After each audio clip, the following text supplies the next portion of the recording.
Hello and welcome to the Empowered Women's Project, a podcast and community made by women for women to help you live your best life and reconnect you back to the things that really matter. Today I am sharing a piece of a workshop that I taught recently around raising healthy families. Now, for those of you that don't know me, I'm a mama of 3. I have an 8, 10 and 12-year-old, and the parenting journey has been one of the most rewarding and most challenging journeys of my life, and I wouldn't trade it for a heartbeat.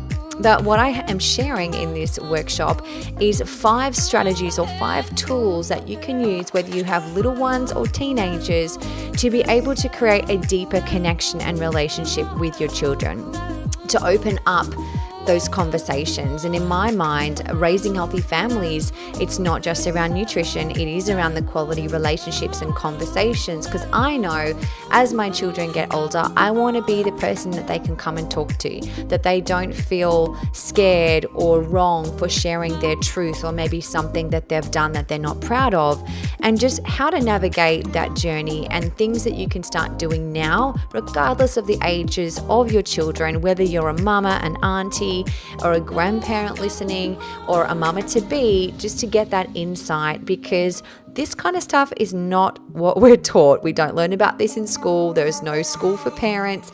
This is something that I think everyone needs to know and understand. And what I share, it might sound really simple, but it is so powerful. I can't wait to hear your takeaways. Let's jump in.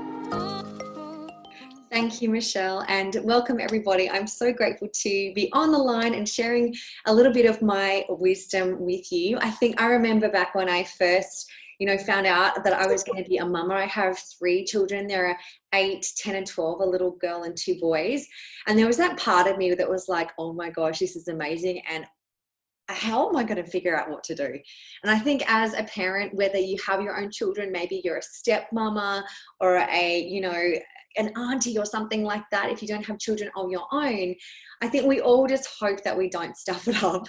And one of my biggest lessons, I think in raising healthy families, we're going to hear from some other amazing women tonight too, but I think when I think about the children that I want to raise and the family I want to raise, I want to have beautiful connections with my children so that as they get older, they want to hang out with me, that I can be that mom, that we have really meaningful conversations together.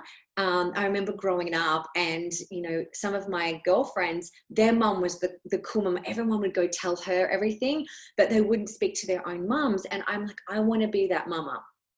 Also, in saying that, I'm very passionate about raising healthy, natural families. And so actually tonight we have a special gift. This is my book, Raising Healthy Families in Unhealthy Times. And it's kind of the book that I wrote that I wish that I was given when I was, planning my first pregnancy. And so, really excited. We're going to be giving this away as kind of a special gift to one lucky person on the line tonight as well. But the tips, I've got 5 strategies that you can start to implement, whether you have little people or big people, to be able to create a deeper connection and relationship with your family. And it's something that in my family, it's been something we've done from the get-go, but I've seen it work beautifully in families as things shift and change, to be able to really create a beautiful connection and communication, which I think is really important. So I think the first thing I would say, and this is something that I learned as I went from 1 to 2 to 3 children, is first tip is make sure that you have one-on-one scheduled time with your little ones or big ones.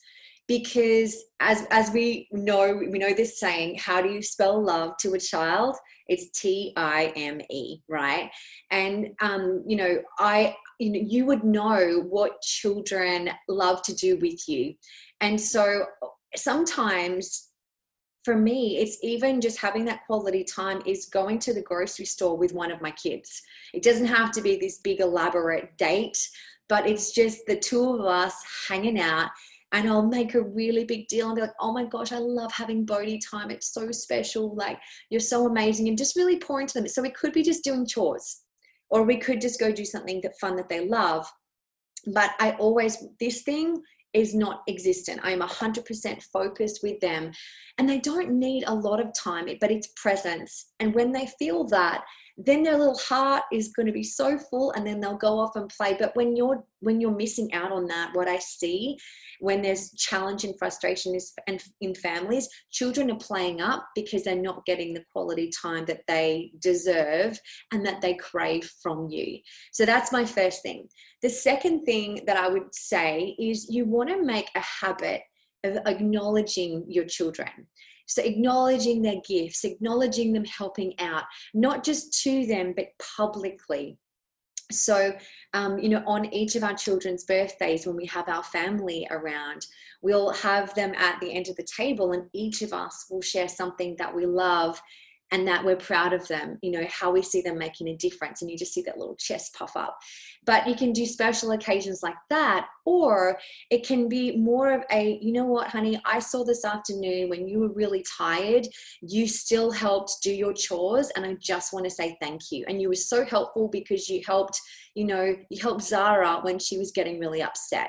That was really special. And doing public acknowledgement. And again, that's just giving them that affirmation that they are enough, that, who they are matters, and that you see them, which I think is really, really important.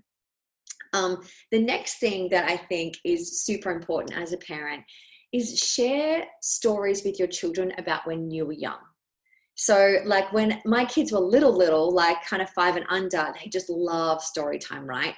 But as they start to get that little bit older, it's so amazing how powerful it is for you to relate when you felt that way, when that happened for you, whether it's your first day of school, whether it's, having a friend upset you, whether it's someone maybe telling a story about you that's not true, whether it's your first breakup, whatever that might be. It's so powerful because then they go, oh, you were just like me, you understand.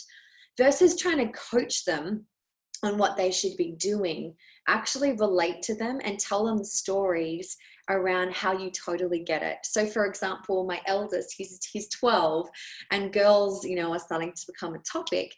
And I'll never forget, he came home from school one day and he's like, Mom. And I'm like, oh my gosh, like what is going on? And he ran and said, I need to talk to you. I'm like, okay, all right. And we go into his room and he's like beaming. And I'm like, what's up, buddy? And he's like,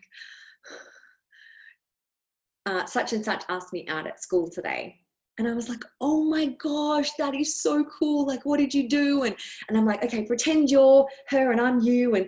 And we totally reenacted it. And the next thing, it was like, oh my God, like it was so beautiful. And I think about when I was growing up, I have a great relationship with my mom and dad, but we never spoke about that, like not happening. And so, as things have progressed and he's getting that little bit older, he's coming to me and he's like, so what was it like when you had your first boyfriend? And I would tell him about things in the playground and whatever. He's like, oh my gosh, that happens to me too. And so there's just this really beautiful connection.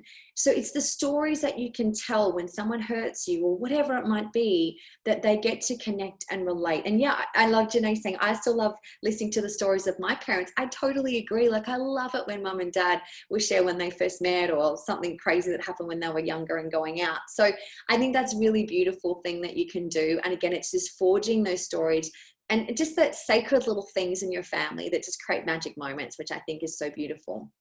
The next thing that I wanted to share with you is I'd love that you start to connect like having a privilege that a child might have to responsibilities. So that, they might have the job of the wheelie bins or unpacking the dishwasher or whatever it might be, and connect that to a privilege that they get to do or have or go to or whatever that might be. So for us, we've got family movie night on a Friday night, and our team, I call them my team because it's like, come on team, let's do this. My family are my team. And if they miss out or they don't follow through on their responsibilities in the week, they know that they miss out on family movie night. So there's some accountability there. So I really encourage you, as your children start to get older, that, you definitely want to connect their privileges to being responsible, because let's face it, in real life, we don't just get everything handed to us on a platter. We need to, we talk to our children about pay now and play later. You need to kind of do the work, and then you get to enjoy the rewards of it. So that's my next tip. And the last one is, when there's a time that you need to discipline your children, what you want to make sure you do is that you remove them from, don't make the discipline about them, it's about their behavior. So don't make them wrong. It's the behavior that we don't really tolerate in this family, that's not okay. Would you agree? So that they realize that you love them no matter what, but that behavior of hitting or yelling or, lying or whatever it is, that just doesn't work in this family. And so what can we do differently next time? When we can do that, be gentle on them, because sometimes what's happened in the past, and I know as I started to learn and understand this, your child might break something and they tell the truth that they did it, and then we get angry, right? Rather than going, thank you for your honesty, I really want to acknowledge you for that, but you are mucking around and I want to address this behavior. So not making them wrong when they actually tell the truth, because otherwise we can set up a pattern where, they can start to lie because they just don't want to get into trouble. So we always make that okay as well. So I guess just in recapping, first of all, spend quality one-on-one time with your little ones, or big ones, because they love it. The second thing, make a habit of acknowledging your children, not just to them, but publicly within the family. Share stories, number 3, about what it was like for you, and the children will learn through that. And even if it's teenagers and they're going through a breakup, talk about your past experiences, like it's so powerful, or how you felt about your body, or whatever it might have been. Number 4, connect privileges to responsibility. And number 5, when you do need to discipline, separate the behavior from the person, from the child. And those things, I think, will really set you up so well to have a beautiful connection in your family and raise your family as well as you possibly can. And, what I think is most powerful is you go first. And if it hasn't been that way of how you've wanted it to be for some time, you can change that in a heartbeat. You can sit down and have a family conversation. Just say, hey, I know maybe I haven't been speaking to you the way I would have liked, and I'm not proud of some of my behaviors. And I just want to say I love you, and I love to do better, and I'd love to share a story about, and just start bridging the gap. And if you've got little people, then it's perfect, because you can start literally from the beginning as well.